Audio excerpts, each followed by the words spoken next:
हम सब एक ऐसी जनरेशन में जी रहे हैं जहाँ समझाना तो सबको आता है मगर कोई समझना ही नहीं चाहता। नमस्ते, ए हिमकार टू अवेयरनेस में आप सबका स्वागत है। ये सीरीज़ एक कोलैबोरेशन है आदित्य के साथ। Aditya is a student of the Vedanta philosophy. इसको मीट आदित्य। कि वेदांत फिलॉसफी क्या है and how did it come into picture. Vedanta वेदों का सार है ना। ठीक है। कि जितने भी वेद क्या कहना चाहते हैं वेदांत वो बताता है। वेदांत का बहुत सिंपल कॉन्सेप्ट है अद्वैतवाद, जो आदि शंकराचार्य ने बताया है। ठीक है। कि ब्रह्म और आत्मा एक है। ओके। इसका ये कॉन्सेप्ट है कि जो हमारा सोल है, आत्मा है, वो सत्य चित्त आनंद और सुखी पूर्वक रहे, जिसमें किसी भी प्रकार का कोई लाभ द्वेष हानि ये सारी चीजें ना आए। ये वेदांत बताता है हमें कि कैसे हम खुद को ऐसा प्रैक्टिस कर सकते हैं कि हमें कोई भी चीज या कोई भी बाहर का तत्व जो हमें आकर्षित ना करे अपनी तरफ। ओके। कहने का मतलब ये है कि हमें अब खुद को बैलेंस रखना है हर सिचुएशन में, और खुद को ऐसी प्रैक्टिस करवानी है कि हम नहीं कर रहे, हमारे द्वारा किया जा रहा है। तो हमारे द्वारा कौन करवा रहा है? ईश्वर। ओके। तो समवेयर इट इज कि भगवान हमको कार्य करवा रहा है। बिल्कुल। और क्यों करवा रहा है? हमारा एक मोटिव होता है यहाँ आने का। ओके। है ना, कि कोई भी काम आप करते हो ना तो एक मोटिव से करते हो। ठीक है। एक प्री डिसीजन, या फिर आप ऐसा डिसाइड करते हो कि मुझे ये काम करना है। इससे क्या होता है कि कैसे करना है आपको काम, है ना, किस वे में करना है, किस टाइम पे करना है, आप डिसाइड करते हो। ईश्वर भी हमारे द्वारा यही करते हैं। कोई भी परिस्थिति हमारे जीवन में आती है तो हम सीखते हैं उस परिस्थिति से। राइट। है ना, कि और ईश्वर भी यही सिखाने का प्रयास से ही वो परिस्थिति हमारे जीवन में डालते होंगे कि हम कोई भी प्रॉब्लम फेस कर रहे हैं तो उस प्रॉब्लम से आगे क्या सीख रहे हैं और आगे की लाइफ में कैसे उसको इम्प्लीमेंट कर रहे हैं, ये इंपॉर्टेंट होता है। और ये ईश्वर हमें सिखाना चाहते हैं और इसलिए हमें गाइड करते हैं ऐसे। ओके। अभी हम थोड़ा सा मॉडर्न साइड पे चलते हैं। ठीक है। मेंटल हेल्थ के बारे में बात करते हैं कि हमारे दिमाग में हम लोग एक चीज होती है जिस टर्म को बोलते हैं एंजाइटी। अब एंजाइटी का बेसिकली मतलब क्या है कि एक इंसान बहुत ज्यादा हाइपर एक्टिव हो रहा है। ठीक है। ठीक है। डिप्रेशन है कि इंसान का मोटिवेशन बहुत लो हो गया है, थोड़े बहुत हार्मोन्स का लेवल लो गया है, तो वो देयर इज नो ऐसे गोल इन देयर लाइफ और they don't feel excited about it. बहुत ही डिप्रेसिव मूड्स रहते हैं। ठीक है। ओवर थिंकिंग इज बेसिकली कि पहले क्या हुआ उसके बारे में आप कांस्टेंट सोचते रहते हो, फ्यूचर में क्या होगा आप उसके बारे में कांस्टेंट सोचते रहते हो। मॉडर्न साइकोलॉजी काफी हद तक सिर्फ इन्हीं चीजों के रिवॉल्व अराउंड कर रही है। क्या इंडियन साइकोलॉजी भी सेम है, स्पेशली वेदांत फिलोसफी, कि बहुत प्रॉब्लम ओरिएंटेड लगता है शायद वेस्ट, बट क्या इंडियन साइकोलॉजी भी इतना प्रॉब्लम ओरिएंटेड है या सोल्यूशन ओरिएंटेड है? पहले तो जो वेस्टर्न फिलॉसफी है ना, उसको मैं मतलब एज अ डिनोट करूंगा कि वो इंडिया से वहां गई है। ओके। क्योंकि हम उपनिषद के बारे में बात करते हैं, वेद के बारे में बात करते हैं, तो ये हमारा कब से एग्जिस्ट कर रहा है, फ्रॉम 800 सीई से। ओके। है ना। और जब हम ये बात करते हैं मतलब वेस्टर्न फिलॉसफी के बारे में, तो वो बहुत लेटेस्ट मतलब इंट्रोड्यूस हुई हैं कि चीजें कैसी होती हैं, क्या होता है। तो हम इसको ऐसे जान सकते हैं कि कोई भी प्रॉब्लम कब होती है, जब हमें दुख होता है। दुख से प्रॉब्लम का जन्म होता है ना, कि कोई भी हमें लाइक ब्रेकअप, है ना, कि ब्रेकअप हुआ तो क्यों हुआ, वो प्रॉब्लम क्या, उससे हमें डिप्रेशन की तरफ हम जाते हैं।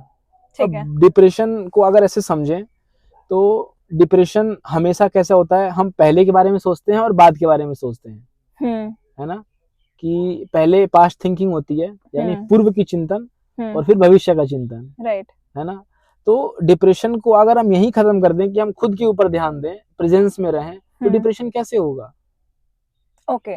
तो और हमारे जितने भी वेद हैं, उपनिषद हैं, भगवत गीता जी हैं, योग सूत्र है महर्षि पतंजलि द्वारा लिखा हुआ, तो सब यही बताते हैं कि शरीर जो है, सिर्फ ये हमारा शरीर नहीं है, हमारा आत्मा भी है, पूर्व जन्म के संस्कार भी हैं इसमें। तो ये ऐसे वर्क करता है जैसे हम इसको चाहते हैं। हम खुद पे ध्यान नहीं देते, मेडिटेट नहीं करते, तो खुद पे ध्यान देना शुरू करेंगे तो डिप्रेशन जैसी कोई भी चीज नहीं होगी। ओके, तो समवेयर हम ये कह सकते हैं कि वेदांत उन प्रॉब्लम्स का सल्यूशन है जो आज के टाइम में जो साइकोलॉजी स्टडी कर रही है। हाँ बिल्कुल। अब ऐसे बहुत सारे फिलॉसफी हैं वेस्टर्न्स के, जो वेस्टर्न के कि जो यहाँ आके पढ़ते हैं वेदांत को। अच्छा। ऋषिकेश में बहुत सारे ऐसे फाउंडेशंस हैं, बहुत सारे ऐसे आश्रम हैं जहाँ पे वो स्टडी करते हैं। ओके। और उनका मेन कॉन्सेप्ट क्या है कि वो अपने लैंग्वेज में अपने लोगों को बेनिफिट कर पाए, क्योंकि वेदांत ऐसा एक सब्जेक्ट है ना कि जो नॉर्मल बिना किसी गुरु के, बिना किसी टीचर के समझ में नहीं आएगी। ओके। है ना, वेदांत आप ड्यू में भी पढ़ सकते हो, आप किसी यूनिवर्सिटी में पढ़ सकते हो, लेकिन अगर टीचर अच्छा नहीं है, टीचर क्या कहना चाहते हैं उस श्लोकों के माध्यम से अगर नहीं बता पाएंगे तो बच्चे नहीं जान पाएंगे।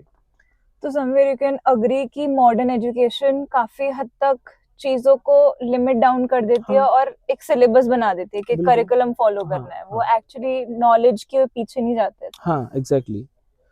और मैं डिप्रेशन के बारे में बताऊंगा थोड़ा बहुत कि डिप्रेशन क्या है ना। डिप्रेशन हम अविद्या कारण डिनोट करते हैं डिप्रेशन को। अविद्या मतलब हाँ। कि बहुत चीजों के बारे में नॉलेज नहीं होती। अच्छा। है ना, डिप्रेशन क्या होता है कि हम खुद के बारे में सोच रहे होते हैं। डिप्रेशन कभी भी सोसाइटी को लेके नहीं होता।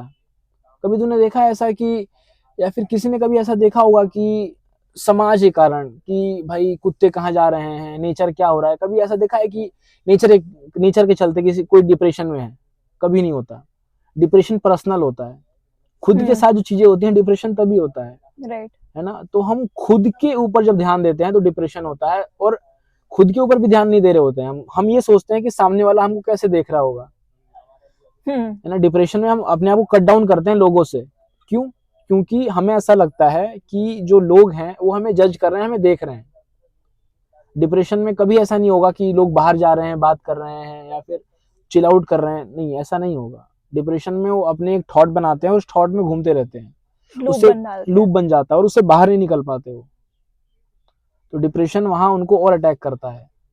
हमारी बॉडी के ऊपर वो सोचते रहेंगे, माइंड के ऊपर सोचते रहेंगे, है ना, कि मैं क्या करूं, वो कैसे मुझे देख रहे हैं। नहीं, ये आपको नहीं करना है।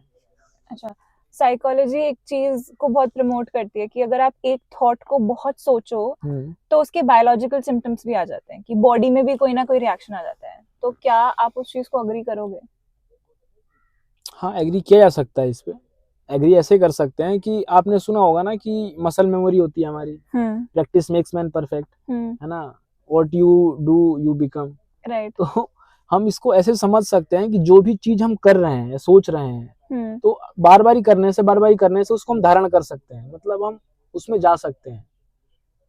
है ना, कि मैं बार बार मैं अपने आप से झूठ बोल रहा हूँ कि मैं अच्छा हूँ, मैं अच्छा हूँ, मैं अच्छा हूँ, तो मैं अच्छा हूँगा। मैं इस हिसाब से सोचना शुरू करूंगा कि मैं अच्छा हूँ। राइट। तो इसको मैं मानता हूँ, इस चीज से एग्री करता हूँ मैं। आजकल थेरेपी जितनी भी होती है वो ज्यादातर ये होती है कि इंसान की सेल्फ वर्थ बढ़े या उनका कॉन्फिडेंस बढ़े। ठीक है, कि अपने लिए स्टैंड लेना है, आपको चुप नहीं रहना, आपको चीजें बोलनी है। ठीक है, बट ज्यादातर आज भी लोग सिर्फ वैलिडेशन ढूंढ रहे हैं, और वो भी एक्सटर्नल वैलिडेशन, क्योंकि हमको अपनी ईगो को बढ़ाना है। ठीक है, कि एंड ये बहुत ही वेस्ट कल्चर है कि ईगो, बट आईटी में भी काफी हद तक ईगो अब आ गई है। What is the Vedanta philosophy का टेक इस पे कि ईगो का क्या करना चाहिए? Because I think that is the root cause of major of the problems. Ego अहंकार है ना। ओके। अहंकार होता है। तो हम जब खुद के बारे में सोचते हैं ना, जब सेल्फ ओरिएंटेड होते हैं, तो ईगो अपने आप आएगा। सोसाइटी में कभी ईगो एग्जिस्ट नहीं करता। ओके। है ना, आप 10-20 लोगों के बीच में आप ईगो को नहीं ओरिएंटेड कर सकते कि मैं इतना बड़ा हूँ। और जब आप 10-100 लोगों के बीच में हो गए ना, तो आपका ईगो कहीं ना कहीं आपका जो कॉन्फिडेंस होता है वो ईगो को डिनोट करता है ना। ज्यादा कॉन्फिडेंस होगा मतलब ज्यादा ईगो होगा। है ना, ओके। ऐसा समझ सकते हैं इसको। तो ईगो को हम पर्सनल लेते हैं कि ये मैं कर रहा हूँ, ठीक है, ये जो कुछ भी है मेरा है। अच्छा। पर सच में क्या आपका है? आप लेके आए थे इसको, या लेके जाओगे आप, या फिर आप कितना होल्ड कर रहे हो चीजों को? मैं इसको भगवत गीता के माध्यम से समझाऊंगा। श्री कृष्ण थे, अर्जुन को ज्ञान दे रहे हैं। श्री कृष्ण के पास इतना सामर्थ्य है कि जितने भी दुष्ट हैं, अधर्मी लोग हैं, उनका नाश कर दें। लेकिन उन्होंने अर्जुन को चुना। अर्जुन के माध्यम से वो चाहते हैं कि वो ज्ञान दें। चाहते अर्जुन को तो कोल्ड ब्लडेड ही बना सकते थे ना वो, कि सबको मारो, क्या फर्क पड़ता है। लेकिन उन्होंने उसको ये नहीं बताया कि सबको हेट करके मारो, है ना। अर्जुन को कभी ये नहीं बताया गया कि तुम्हारे दुश्मन है उनको मारो। तो अर्जुन ने कभी ये नहीं कि गाली दे रहा हो कि ये ले मैं मतलब मार रहा हूँ, ऐसा कुछ भी नहीं हुआ था। उन्होंने अर्जुन को सिर्फ ये बताया कि जो वो है वो भी मैं हूं और जो तुम हो वो भी मैं हूं। ओके। तो अहंकार को समझने के लिए हमें खुद को नष्ट करना पड़ेगा, मतलब खुद को, कि जो कुछ भी हूं, मैं नहीं हूं। हम कहीं ना कहीं हम सेल्फ ओरिएंटेड हो गए हैं कि मैं कर रहा हूं, मेरा बल है, सब मेरा प्रॉपर्टी है, मेरा सामर्थ्य है। पर मेरा सामर्थ्य नहीं है। बिना ईश्वर की कृपा के, बिना आप भक्ति भाव के आप कुछ भी नहीं कर सकते आप। राइट। तो समवेयर आई कैन से कि मैं एग्जिस्ट नहीं करती अगर भगवान ने मुझे नहीं बनाया होता। हाँ एग्जैक्टली। आप कहाँ एग्जिस्ट करते, और आप एग्जिस्ट कर रहे हो। अब मैं भगवान वाले कॉन्सेप्ट को हटा भी दूं तो आपका पूरा एग्जिस्टेंस कैसे आपके माता पिता के द्वारा है, योर मदर फादर, राइट, है ना। और आपका सच में बल आपका है क्या? तो हम खुद को लेके चल रहे हैं कि सब मैं हूं, मैं कर रहा हूं, ऐसा कुछ भी नहीं है। सब एक पावर होती है, कॉस्मिक एनर्जी है, वो सब करवा रही है आपसे। राइट। तो अगर मैं प्रॉब्लम से हट जाए तो प्रॉब्लम एग्जिस्ट ही नहीं करेगी। हाँ, आप प्रॉब्लम को डिनोट मत करो ना कि प्रॉब्लम सिर्फ मेरे लिए है। जब बहुत छोटा सा एक एग्जांपल है कि अगर आपकी उंगली में दर्द हो रहा है ना, हाँ, तो आप अपने इसको बंद कर लो, रिस्ट को बंद कर लो, सर्कुलेशन रुक जाएगा। फिर इस दर्द का फील नहीं होगा, आपके पूरे हाथ का दर्द का फील होगा। छोटा सा पेन हो रहा है, आप बड़े से हॉस्पिटल में चले जाओ, वहां पे बहुत सारे ऐसे लोग होंगे ना कि जो आपसे बहुत ज्यादा परेशान होंगे।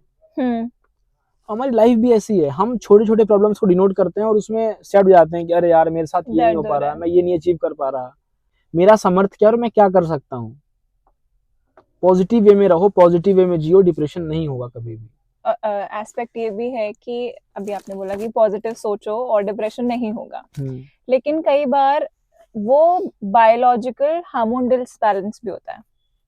ठीक है, कि बॉडी में हार्मोन्स ही कम है, बहुत बॉडी वीक है इतनी कि वो डिप्रेसिव सिम्टम्स आ गए हैं और वो थॉट्स उसको और रीइंफोर्स कर देते हैं, मतलब बढ़ा देते हैं कि हो जाता है इंसान को। तो दीज बायोलॉजिकल हार्मोन्स, आप उसके लिए क्या करोगे? ऐसी कोई भी चीज ना एक बारी में नहीं होता।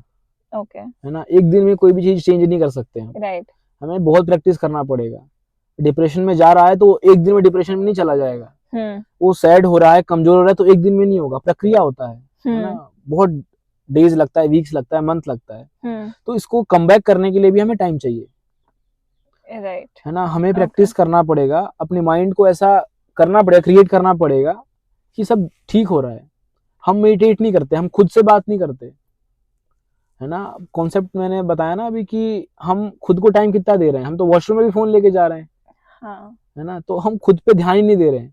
सबसे ज्यादा दिमाग कहाँ रहता है, ब्रेन कहाँ रहता है? वॉशरूम में रहता है। जब वहां पे कोई नहीं आपके पास है, आप अकेले हो, वहां भी मैं फोन रील स्क्रॉल कर रहा हूँ, है ना। कि क्योंकि यहाँ मैं चाहता नहीं कि इसको मैं मतलब वर्कलोड दूं। कुछ भी मेरे को नहीं आता, मैं तुरंत चैट जीपीटी कर लेता हूँ, गूगल कर लेता हूँ, राइट, है ना। तो मैं दिमाग को तो खुद कमजोर कर रहा हूँ ना। मैं तो इसको इसके स्ट्रांगनेस के लिए कुछ भी नहीं कर रहा। ब्रेन की एक्सरसाइज होती होंगी ना साइकोलॉजी में कि आप ऐसे करो, ऐसे करो, ब्रेन जिम्स कहते हैं, है ना। तो हम तो कुछ भी नहीं कर रहे हैं ना। तुरंत कुछ भी कहाँ भी कहीं भी फंस रहे हैं, तुरंत चैट जीपीटी खोल लो, गूगल खोल लो। चीजों को सोल्यूशन देना पड़ेगा ना। ब्रेन को आपको स्ट्रांग करना पड़ेगा, आपके माइंड को आपको समझना पड़ेगा कि मैं कैसा हूँ। लोगों को फास्ट फूड पसंद आ रहा है, तो क्या मुझे भी फास्ट फूड पसंद आ रहा है, या फिर मैं कुछ मतलब इटालियन खाऊंगा, है ना। आपका कुछ पर्सनल चॉइस होगा ना, पर्सनल फ्लेवर्स होंगे आपके।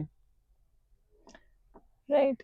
पर आई थिंक हमारी करंट जनरेशन बहुत इंस्टेंट ग्रेटिफिकेशन पे चली गई कि हर चीज is on tips, phone is on tips, thinking is on tips, grocery चाहिए ऑन टिप्स में।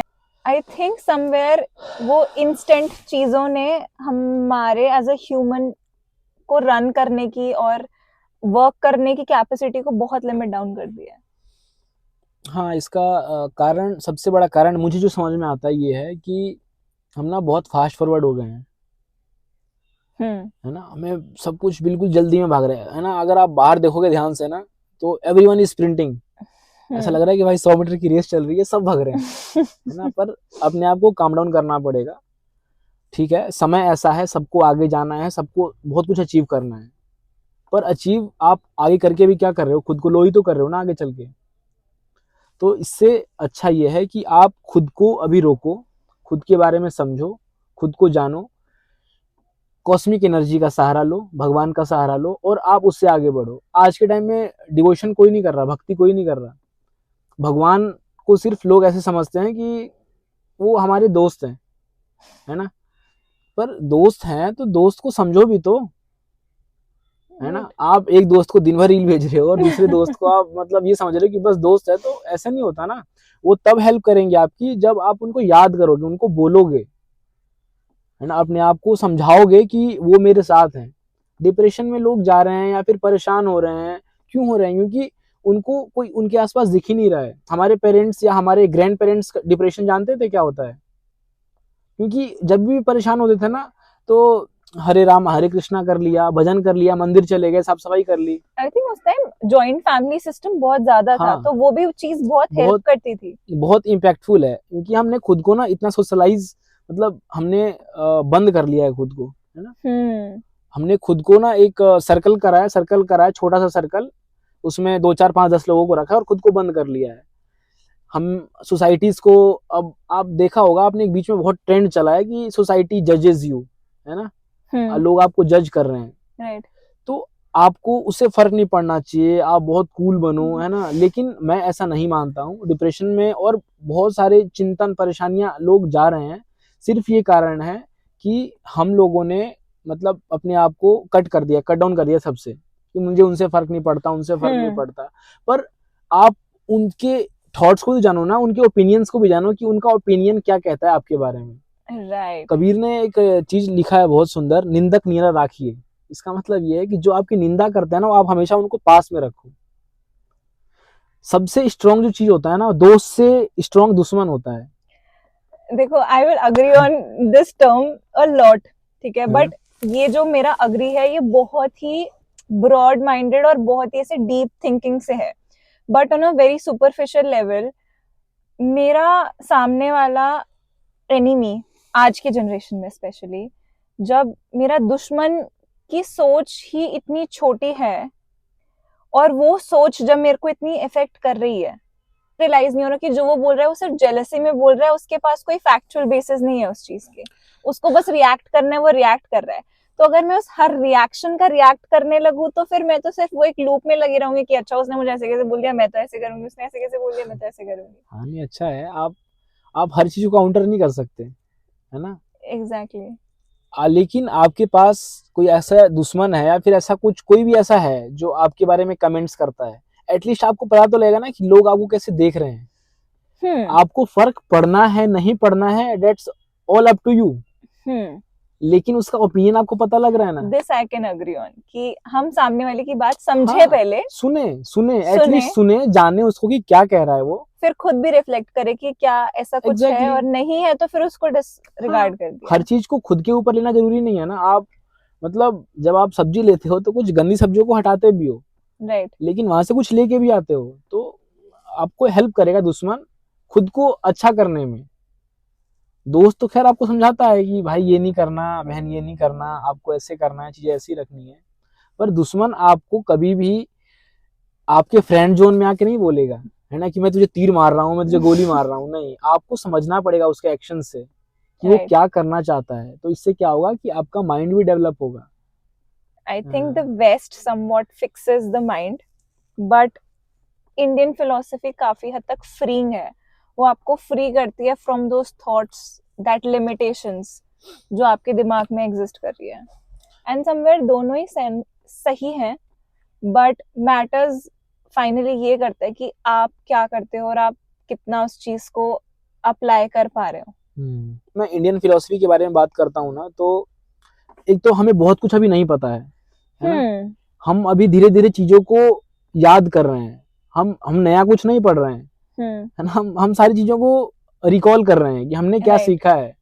तो जो एक परत है ना, मतलब धुंध है, धुंध को हम हटाने की कोशिश कर रहे हैं। हमें ऐसा कुछ भी नहीं कि हमें ये आता है, ये हम ये नया सीख रहे हैं। लर्निंग कोई भी चीज की नई शुरुआत होती है ना, नया नया सीख रहे हैं, पर हम नया कुछ भी नहीं सीख रहे हैं। हम बस याद कर रहे हैं कि हम क्या थे।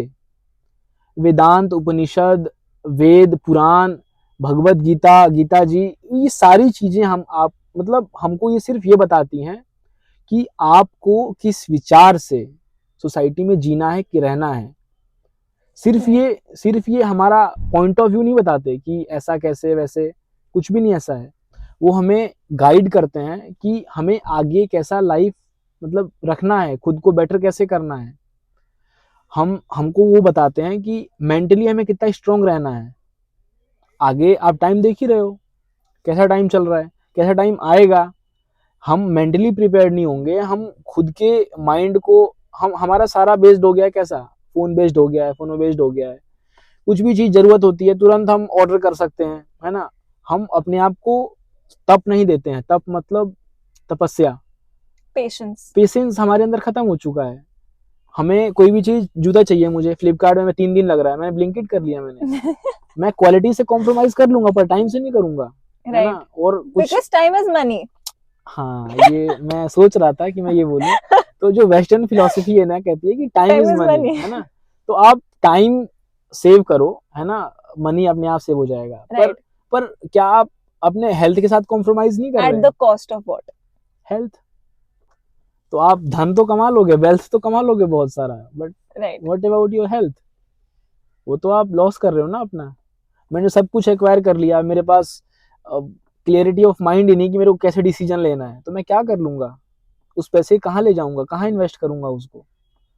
तो जितना इम्पोर्टेंट हमारे लिए वेल्थ है, उससे कहीं ज्यादा इम्पोर्टेंट हमारा पीस ऑफ माइंड, हेल्थ है।